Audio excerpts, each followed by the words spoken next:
How to use the new Messenger Notes feature. First, open Facebook Messenger on your phone. It may be an iPhone or Android. Make sure you log into the account. After that, you'll see the new Notes feature above your messages, similar to Instagram's Notes. To create a note, tap on the Share a Thought to open the note creation box. Here, enter your desired message. And then if you want to add music to your note, click on the music icon.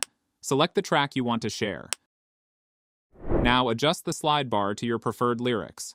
After adjusting the song, click on Done. Now you can also choose the audience who should see your notes. For that, click on the Change Audience. Here, you can see 3 options: Friends and Connections, Friends, Custom. Now, I am going with the Custom option. Click on it. Click on the Select Audience. Now, scroll and select the people whom you want to see your note. After selecting, at the top right corner, click on the Apply. Now, again at the top right, click on the Save option, and tap the Share button in the top right corner to post it. Your note will be visible for 24 hours to your friends. And that's it.